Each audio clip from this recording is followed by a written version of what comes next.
Hello, everyone, and welcome to official SUED for nursing assistance skills and education.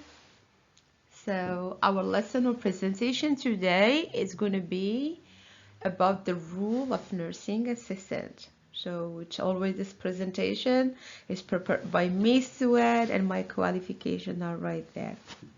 So what we're going to be learning about this during this presentation, about your role as a nursing assistant within the team, within the milieu, your qualification, how to become a certified nursing assistant, and how you're going to advance your career. And it's very important to really focus and watch this video and re-watch it and take notes and learn from it. It is very important for your written exam to pass the state board exam and certified as a nursing assistant.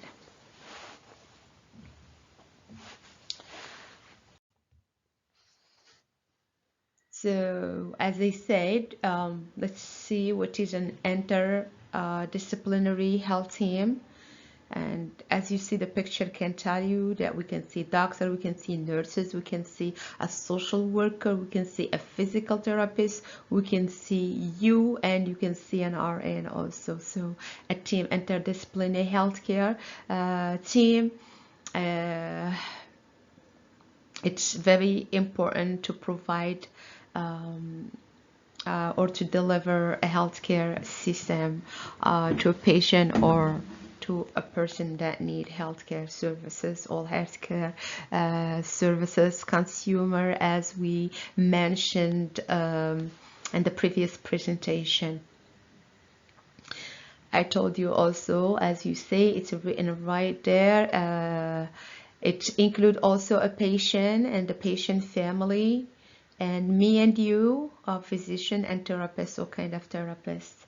So why the patient? Because you cannot make a care plan without the patient agreement to abide to the care plan. And the family also, or the caregiver, it has to be there. So in case that patient or a healthcare consumer need help, or he cannot understand, or he got some kind of disabilities, or is unable to understand or focus while he's sick or ill.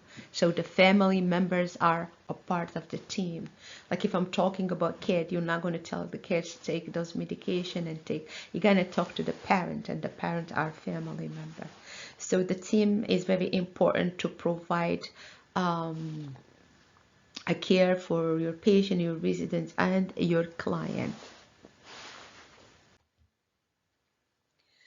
The nursing team, it can be RN, it can which is and a registered nurse. A registered nurse needs 4 years of nursing education, nursing program. That's give her a bachelor science of nursing, or only associate degree with like community college, 2 years of nursing program, but she can or he can bridge to do the bachelor science of nursing, and he can go beyond and get the master degree in nursing and nursing, further up the director of nursing, also the doctor of nursing. So that's nurse. So we're still talking about nursing team. We have our wonderful population, licensed practical or vocational nurses. Generally, they complete 1 year to 18 months training program, and they pass also the similar. They have to pass the national board exam, the national or the state board exam to get their license to practice and licensed practical nurses or vocational nurse. So there are various wide diversity of what you can be doing, or if you want to be an RN, if you want to be just with associate degree or BSN, or even with master degree, or you want to be RN or LPN also, which they have so many qualification, and they can do and provide a lot of skills and help in providing patient care. So now we talk about nursing assistant. A nursing assistant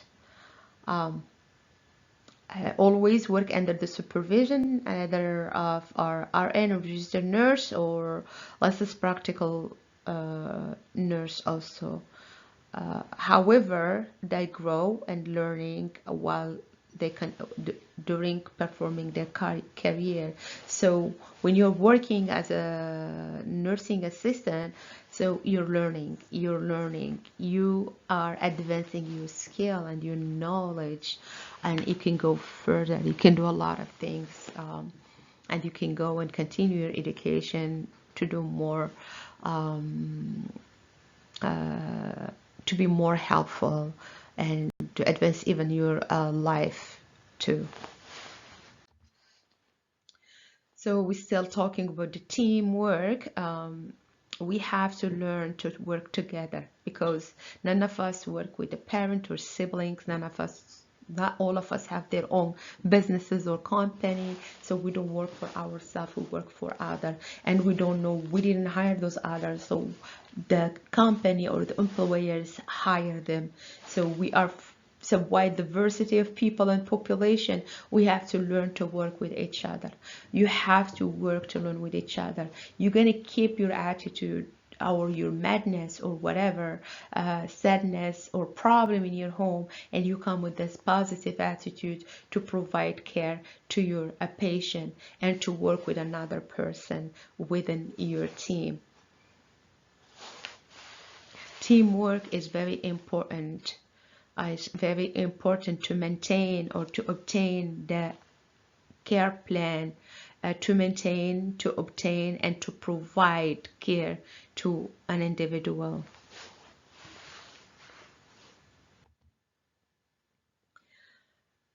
So our objective or our goal is to focus on the patient. So we're not focusing on each other. When you are at work as a certified nursing assistant, or as a registered nurse, or as LPN, LVN, or even like health worker, so we're focusing on a patient. And when we say focusing on patient-centered care, that patient, we take the patient whole. We take his mental health, his physical health, his belief, his language, his culture. We take everything in consideration so we can care for that person.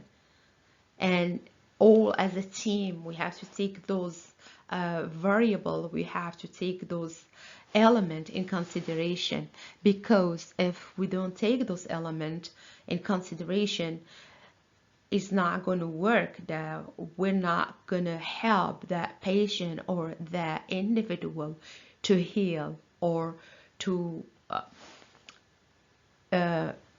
achieve his goal while he's in a hospital setting, while he's home, or while he's in nursing home. All right. So we work together as social worker, an RN, LPN, therapist, doctor, physician, psychiatric. We all come together to a meeting and we discuss the patient plan as we discuss it with his family and with him also, or with her. So that would mean a patient-centered or a focused. So there are regulations for nursing assistant or for any licensed person. There are state regulation, national regulation, and we have to be aware of your state regulation to practice within the scope of your practice. okay, to practice within your scope of practice. So you need to know the scope of practice. Each state governed the clinical practice. So if you know your state, I'm not aware. I'm from Rhode Island, and I know the regulation of Rhode Island, the state of Rhode Island, and I know my scope of practice, and I don't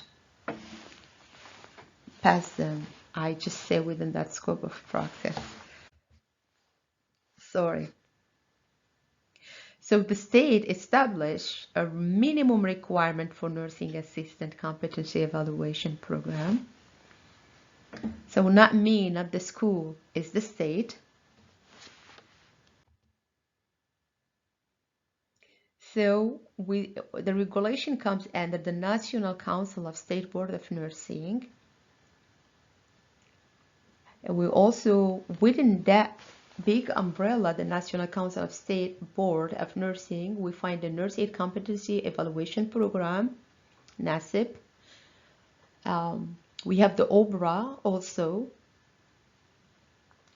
And I forget to mention that the OBRA, before that one, I want to go back for that, which seems is impossible. So if you want to certify, you must complete a minimum of 75-hour program, written program, TARIS, or oral and clinical skill in several area of TARIS practice. Some states require 175 hours. So as I said, you have your state or the school that you're going to go and to be a CNA or to learn or to study a CNA program. They will know what to provide you with and how many hours you need to learn and study and practice. Then you're going to apply for the for your license or for the test or for the state board exam via the Department of Health of your state, like Rhode Island Department of Health, Massachusetts Department of Health, and so on.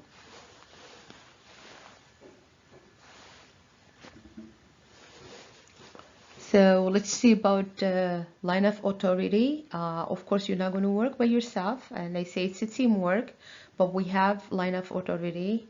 So you receive as an certified nursing assistant, you're going to receive assignment from your nurse, your registered nurse, or you're going to receive it from LPN, LVN, or from the nurse manager that oversees the floor or the unit the day you're working. So those assignments, they're gonna delegate the task to you, and you're gonna carry on the task, and you're gonna help your patient with whatever assignment you got.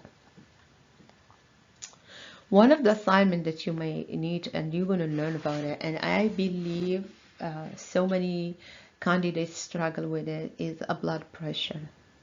So let's be clear about the blood pressure. It is difficult, but if you do not practice, you have to practice and practice.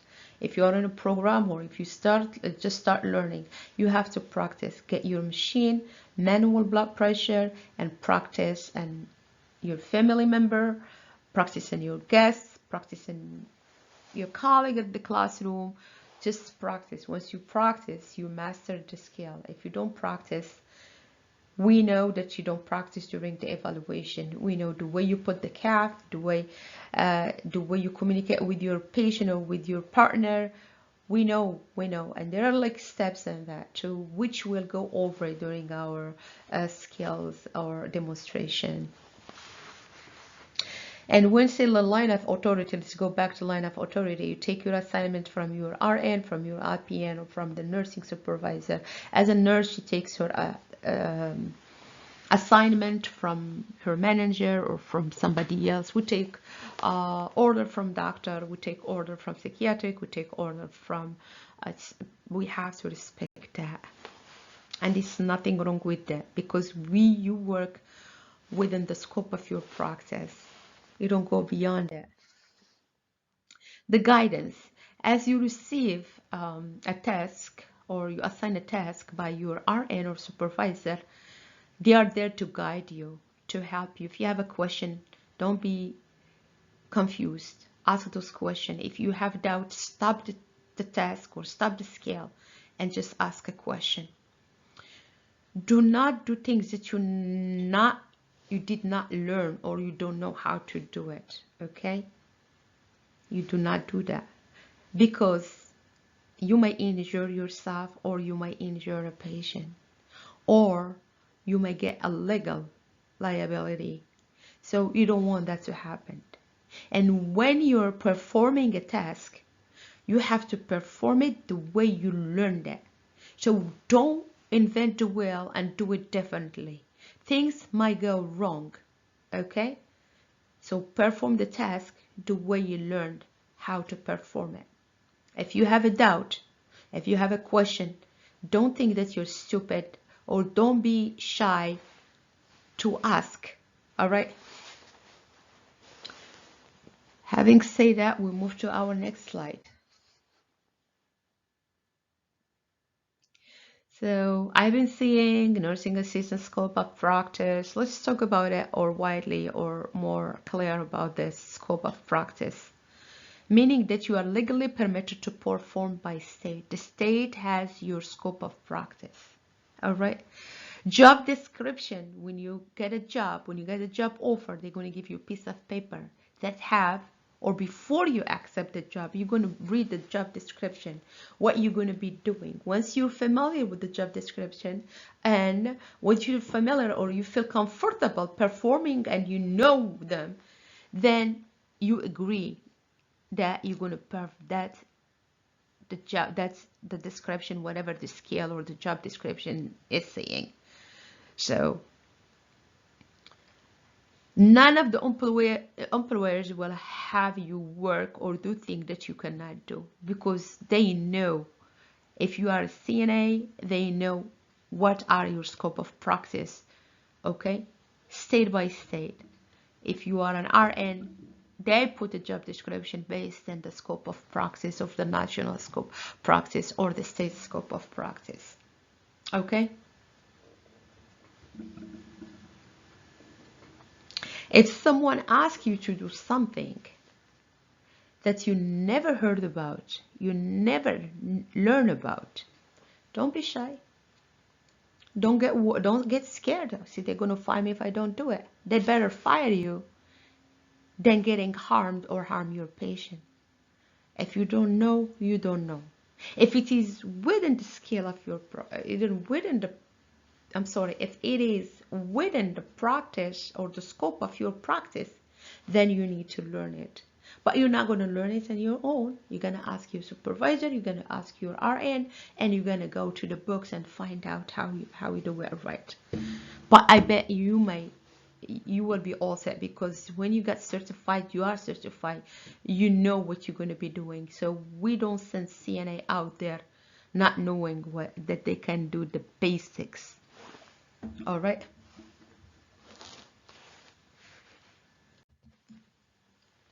Gonna get some water.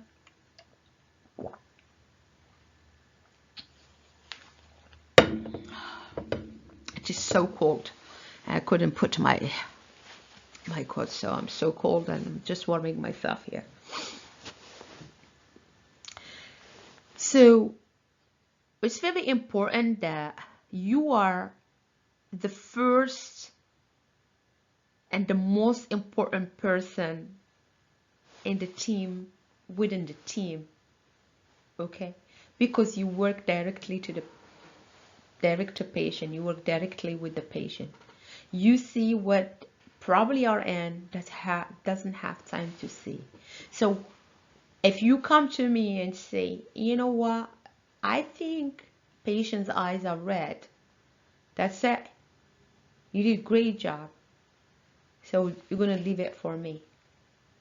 But I might not be able to see that the patient's eyes are red because I'm so doing basic coming, just giving medication or asking question. or like missing that patient does not medication. If I'm in nursing home, that patient is stable. I know so and so is good. He works on his own. He does things, so he does not need me. So I might not go. Or if he does not come and complain, and I have so many other patients, it's not excused though. Okay, so I might not be able to notice that. But you as a CNA, you have to go and see him. You're going to chit chat. You're going to offer food. He's going to ask you for water. I might need you to go get his blood pressure. And you will be the first one to notice that. And the patient or a resident tend to speak a lot or to talk a lot and vent a lot to a CNAs. So other things you know what? I fall yesterday and they did not want to bother the nurse, but I feel okay now. Oh, are you okay? Yes, I am okay. Oh, don't tell the nurse. If you don't say that, that's a liability. If we find out that the patient told you and you know about it and you didn't say it, then we have to take action. Patient told you something, report it as it is. Okay? Patient stated, I fall or I fell and they hurt my hand and they're not bothering me anymore. So that's what you're going to report. You don't go to your nurse and tell her, oh, I think he broke his hand. So that's not the truth. You're going to say the word that patient, you're going to quote the patient. You're going to quote the patient's word. So you are the first person to see the patient and you are close to the patient than any other member of the team. Isn't beautiful? You give emotional support. Also,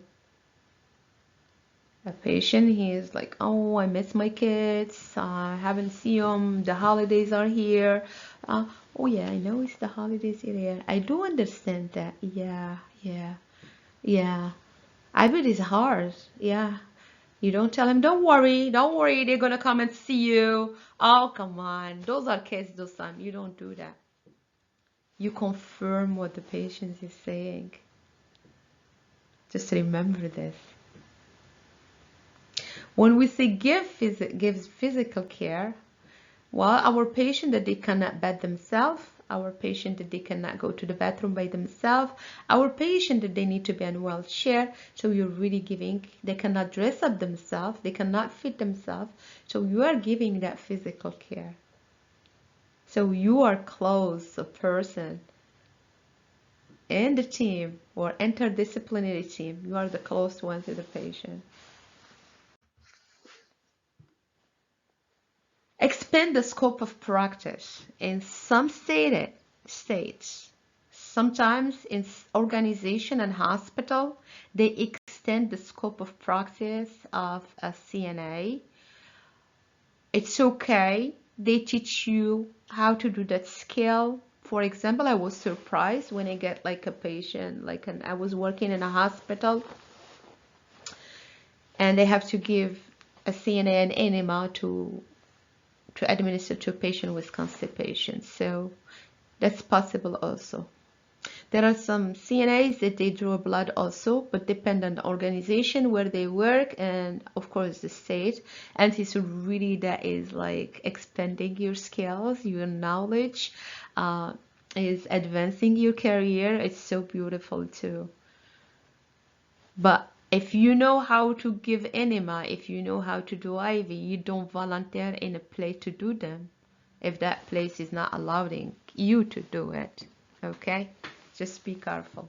I know many CNA are very like you are smart. CNAs are smart, as I see, they are the first line.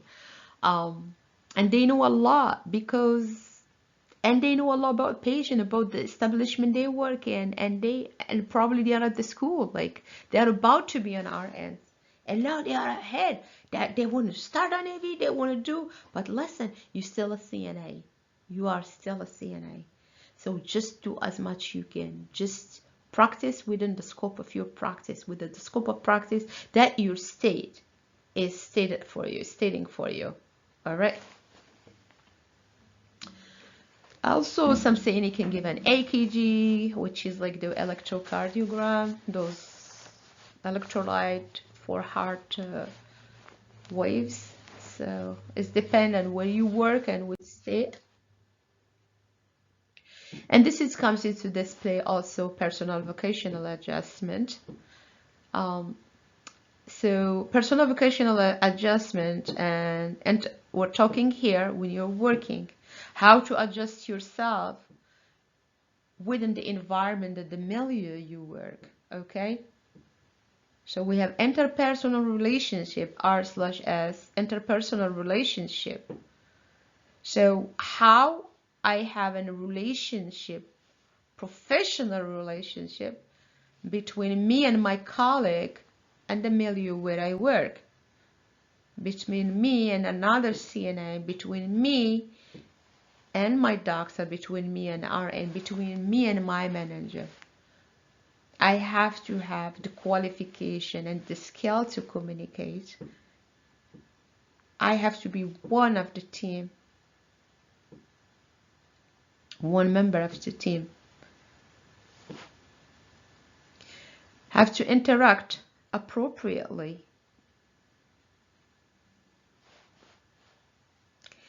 And the most important characteristic for any employees is the attitude.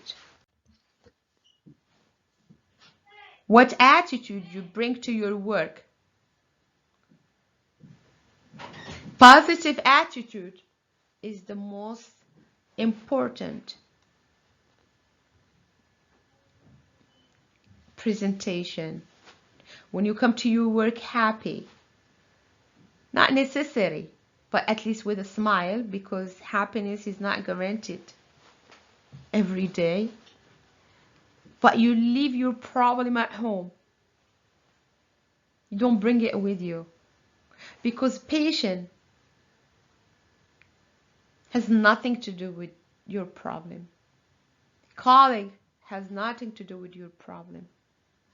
Your problems, deal with them at home. Leave them at home. Remember, you're going to spend a minimum of 8 hours in that work environment. You cannot be like just unhappy all the time, snapping at everybody, like saying if everyone, I don't know. Patient might ask you, how are you doing? Well, and I have many situations where like, how are you doing, so and so? Oh, I wasn't gonna come. So why you came in? Why you came in? You better stay home if you don't feel well. You better stay home if you cannot control your emotion. You better stay home if you were snapping at everyone, because no one is going to tolerate you anyway, and you will affect negatively the outcome of the patient. Courtesy. Hello, how are you doing? What would you like me to do? I'm here for you. You want a cup of water? What do you want me to bring? Do you need this? Courtesy with a smile. Emotional control. Someone upset at you. You're not going to snap the door on them. Well, I do understand that you're upset, but would you please explain to me why you're upset? You don't confront a upset person with an upset behavior, because the situation will explode. Then it's not a work environment anymore. Empathy and understanding. A person is, that person is telling me, oh, I'm sick, I'm sick, I'm sick, I'm sick. You get sick and tired of hearing that. That's okay. But see, I do understand. I do understand that you're sick. Yeah, it must be hard. Sometimes, and depend on the culture and the belief, tactile or touch is very important. Hello, how are you? Just Belinda. That's very, very therapeutic. And you're going to be patient. Many people are calling you at the same time. You're not going to tell them, everyone is calling me. Come on, I cannot do that. I can hear you. Wait. You don't yell. You don't like, okay, I will do my best. I will be there as soon as I can.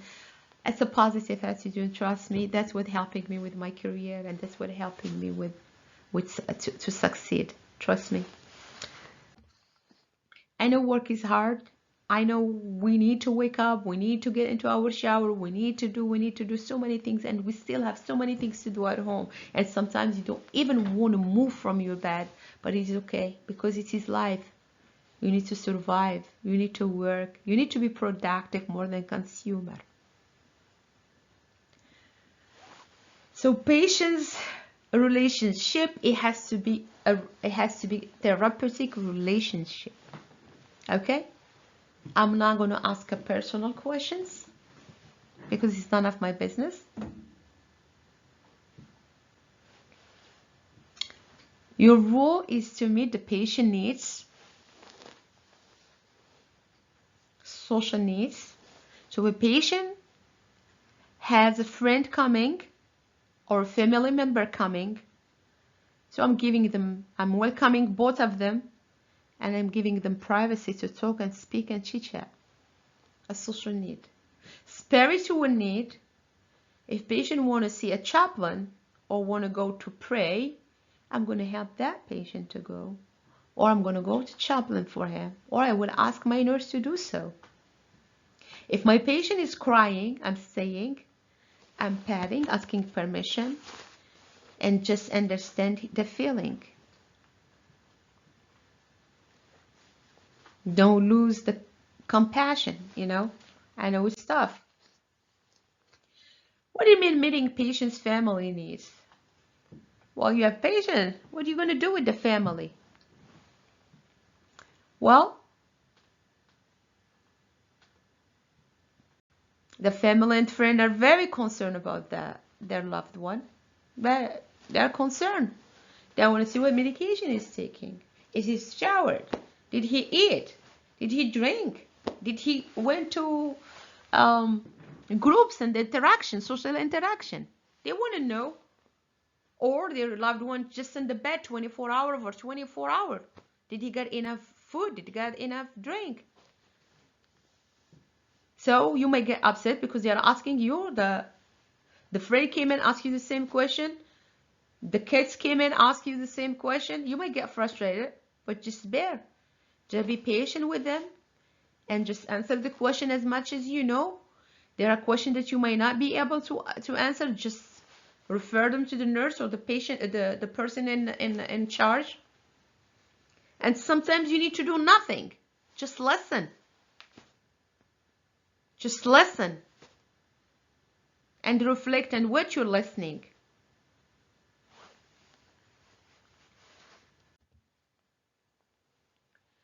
Now we're coming to you as a person.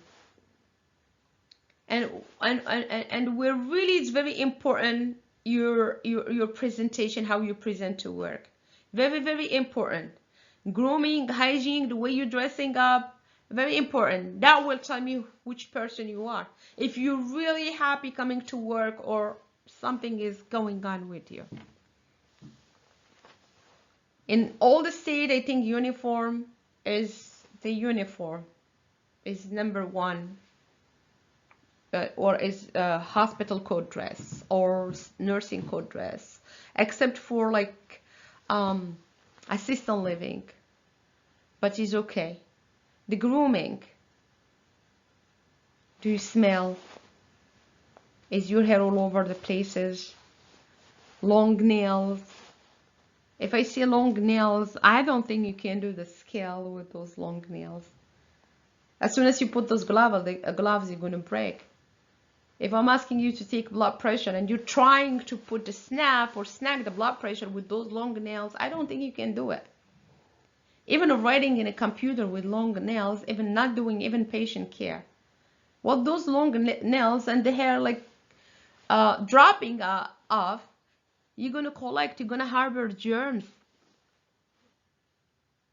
You're going to transfer germs and bacteria and sickness, contagious diseases, whatever, communicable diseases from one patient to yourself, to your home, and to another patient, or to the environment you work in. It is very easy. Just hair in the back, uniform, well presented, good shower. You don't need a strong perfume, because sometimes patients are very annoyed or they don't like that perfume. All right.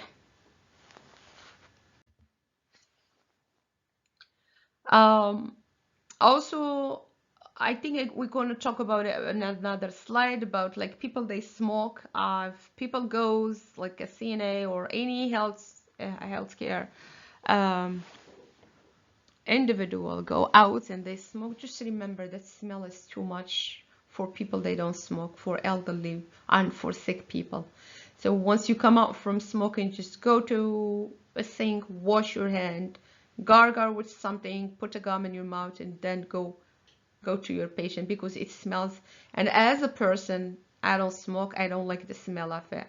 And I heard patient complaining about so and so because it smells. Okay, I know cigarette, I know nicotine addiction. It's hard. It's really hard to quit, but you do your best when you are at work. As soon as you finish smoking, go wash your hand, wash your mouth, then go to your see your patient.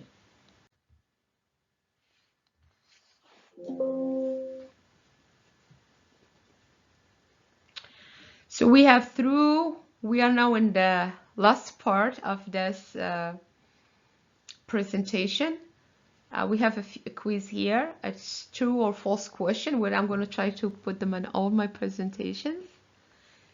It is okay to perform a task even if you are unsure how to do it because your RN or your supervisor is busy and very kind to you. So you have a very kind RN or supervisor or like person in charge and ask you, you know what, go put the,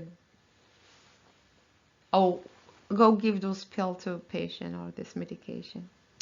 She's very kind, very helpful. So what you gonna do? True or false? We just said in the previous slides that if you're not trained to do it, if it's not within the scope of your practice, you're not going to do it. Okay? So we're not doing the things that you never taught how to do it, and it's not within the scope of your practice. And how you know your scope of practice, you're going to study, you're going to learn, and you're going to be familiar with your scope of practice. So listen, we all busy and sometimes we come late and you just like put something in you and go to work. You don't need to be well groomed. True or false? Because you're rushing. You're gonna go work. You're gonna help people. You don't need to groom. True or false? That's false. Another one. All patients love strong perfume and don't care about other odors, such as like cigarettes, as long as you attend their care. You give them water, you give them shower, you give them food, you give them nothing. So, okay, they don't care about odors. Well, probably they're not going to tell you that they care, but we're going to hear about it. And we know. So that's false also. So this is kind of, I see people with it like in the shopping market, but I will tell you why it's true or why it's false. It is okay to wear your uniform when you go to grocery shopping because you look professional. Yeah, you look professional. But depend. First of all, if you're coming from doing shopping, then going to work. So you go collect all the dirt and the microbes, whatever is there, and you're taking it to work. Second, if you're coming from work and you were in close contact with like C. diff patient, TB patient, whatever, you're getting those infectious communicable disease to the store.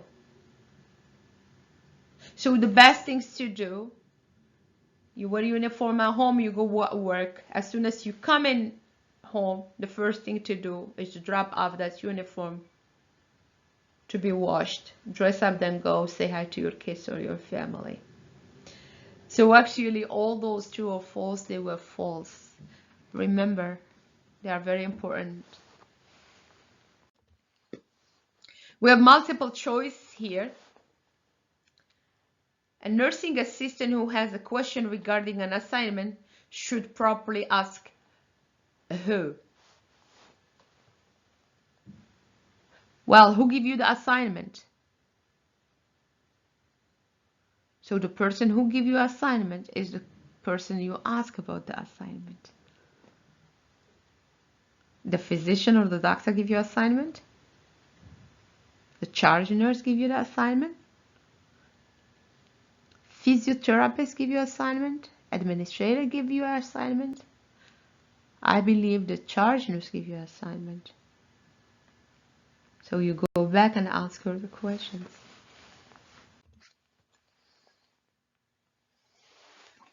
I mentioned this before, and I think it's clear, might be clear to you guys. A patient tells you that he has difficulty making a fist because his hand feels weak. He did not mention it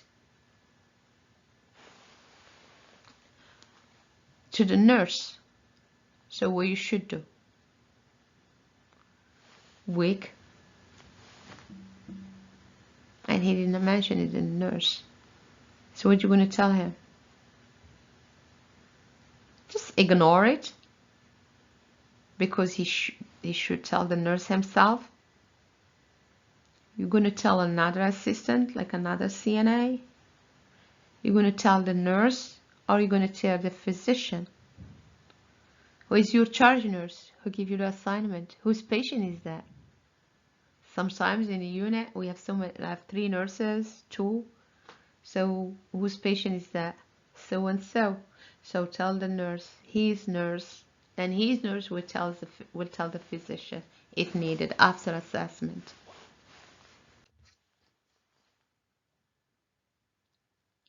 So was an adult or almost an adult, because they say 18 years CNAs because they're still in the high school and took their test and they're wonderful.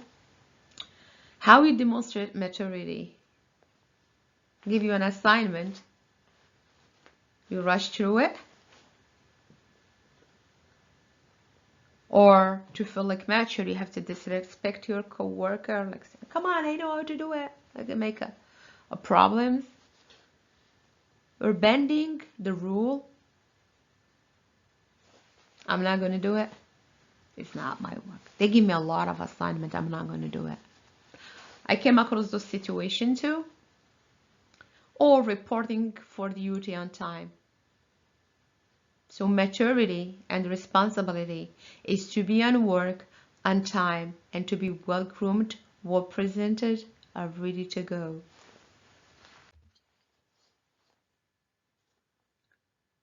Third questions. The interdisciplinary team member who write the medical order for patient is the. Let's look here for a key word. The interdisciplinary team. All of those people he put here and multiple choice, all of them A, B, C, D, present interdisciplinary team, including you. But we need to know who order medical. When you say medical order. Well, registered nurse does not write a medical order. She takes order from the doctor. Social worker does not write medical order. Social worker take care of the patient, where he's going to go after care, what he need to have before going after care, or after, or even before discharge. The physician is a medical, so he is the one write the medical orders.